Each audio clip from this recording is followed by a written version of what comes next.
सिंध समेत सॼे मुल्क में गर्मीअ जो ज़ोर बरक़रार आहे। सिंध जे गादीअ वारे शहर कराचीअ में सॼो ॾींहुं सिजु नेज़े ते रहियो। मौसमियात खाते जो चवणु आहे त सामूंडी हवाऊं बंदि थियण सबबि गर्मी पद 39 खां 42 ताईं पहुची सघे थो। शहरियुनि गर्मीअ खां बचण लाइ थधियुनि ऐं मिठियुनि मशरूबात जो रुख़ कयो आहे। शहरियुनि सिंध टीवी न्यूज़ सां ॻाल्हाईंदे चयो त थधियुनि ऐं मिठियुनि मशरूबात पीअण सां गर्मीअ खां बची सघिजे थो। गर्मी आहे तॾहिं त असां पीऊं था, पर हाणे इहो टेम्परेचर जी असांखे ख़बर नथी पए। तक़रीबन 40 त हूंदी, 40 42 तक़रीबन एतिरो हूंदो। कल खां अॼु तमामु तेज़ गर्मी है, 40 सैकड़ो माना मथे है। कल खां भी तमामु सख्त गर्मी है।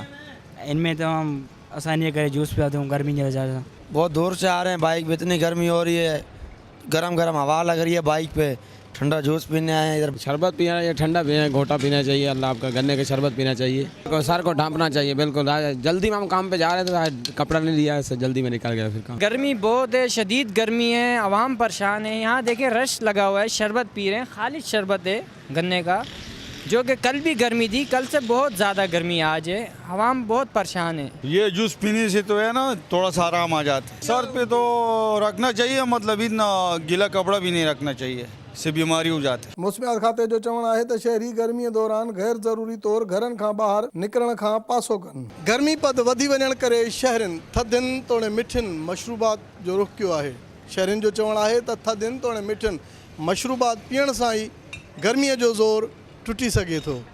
कैमरामैन ग़ुलाम मुस्तफ़ा सां बशीर संजरानी, सिंध टीवी न्यूज़, कराची।